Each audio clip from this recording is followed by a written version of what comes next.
Hi guys, today we're going to react to Undeveloped Land by Unholy Orpheus. First time reaction. This is a Buy Me a Coffee request from Dan W60. Thank you, Dan, for yet another request. Thank you, Dan. We appreciate the support as always. And this band is an Unlucky Morpheus side project that has recently formed. And I think this was their first release. So let's check it out.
I would like to remind you something that we said about Jill when we first saw her on Unlucky Morpheus. I said Unlucky Morpheus, as a metal band, they have a violinist.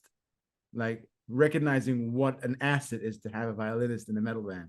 So I got the same feeling here, although we knew the members were from Unlucky Morpheus. It's a beautiful song.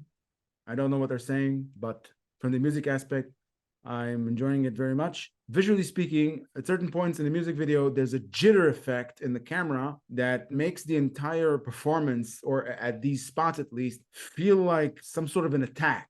It's coupled with the fast pace of the song and the aggressive approach of the lead vocalist.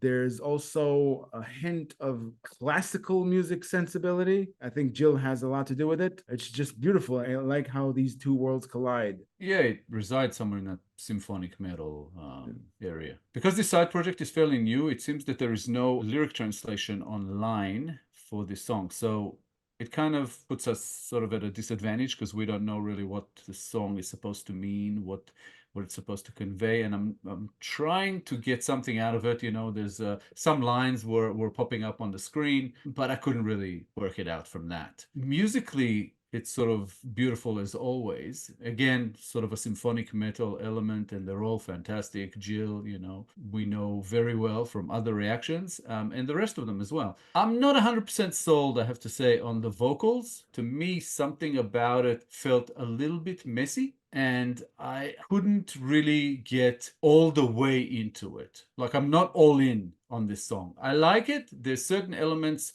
I enjoyed more than others, but I think it's going to take me some time to figure out this band. And I think the lyrics will have something to do with that, because I want to kind of dive into the depth of this piece and what it's trying to say. And I'm getting something out of it, but without understanding the lyrics, it feels a little bit messy, and I'm not sure why. It might have a meaning within, but without knowing it, I feel like I'm at a disadvantage, you know, with this. I love Unlucky Morpheus. I love other sort of side projects that came from this band. Not having Fuki will always be a disadvantage because her voice is so amazing and we just love everything about her.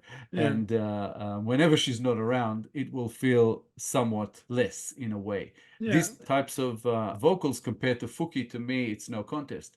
And that's probably why I'm a little bit uneasy about this one. But it is what it is. And sort of for what it is, it's pretty good. I'm enjoying it overall. I'm just kind of a little bit maybe confused. Yeah, well, I think, well, to resolve the bias, maybe we need to focus on looking at Unholy Orpheus as a different entity from Unlucky Morpheus. I miss Fuki as well, but I need to keep hammering into my head that I'm looking at a different band. That's why I think I can appreciate them for that specific lineup. And I think that's what kind of saves this one. And I also think that this song might be a grower. You know, if I listen to it more in the future, I might get more out of it. But for a first time listen, I'm kind of down the middle. It's pretty good. I'm enjoying it, but not in the same way.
Definitely an interesting one. Something about the lyrics, I couldn't quite make out from the ones that popped on the screen. Something to do with madness, which could explain the structure and the way it was all put together.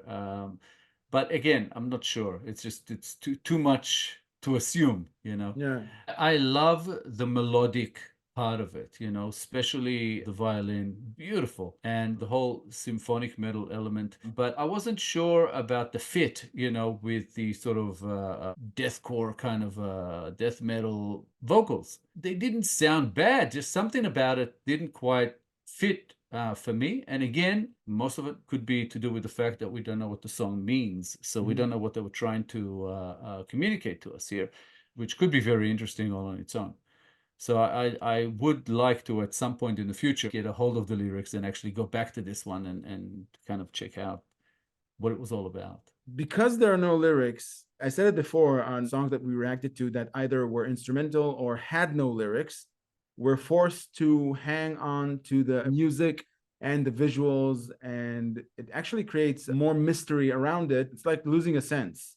We're forced to analyze it more with the senses that we still have because we don't know the meaning. In here, I found within myself that experiencing the symphonic element weaved into the scream vocals is interesting because it makes me think about all the different combinations that I may have overlooked or that may be out there that I can't really think about right now that might create beautiful music. I love Joe's playing, and that guitar solo was amazing as well.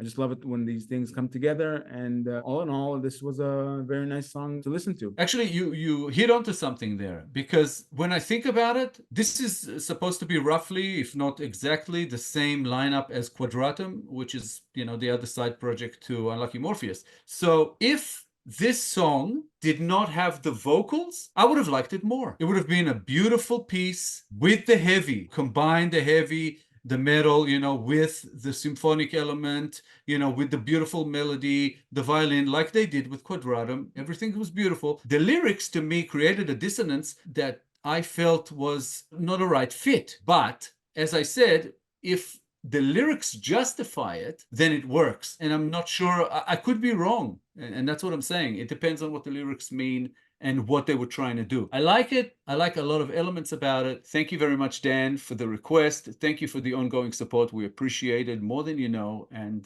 yeah, looking forward to the next one. Thank you, Dan, for making this request. Actually enjoyed listening to this song. Thank you very much. Keep them coming. If you enjoyed this episode, guys, please be sure to like, subscribe, comment, and click the little bell icon so you'll get notified on all our future videos. If you have a request you'd like bumped up the line, please make it through Buy Me a Coffee. All contributions are, of course, very much appreciated. Thank you all for sticking with us. Thank you all for your time. Thank you very much for all the support, guys. We appreciate it more than you know. We'll be back in a couple of days with a new episode, and we hope to see you all then. Thanks again, guys. Bye for now. Bye, guys.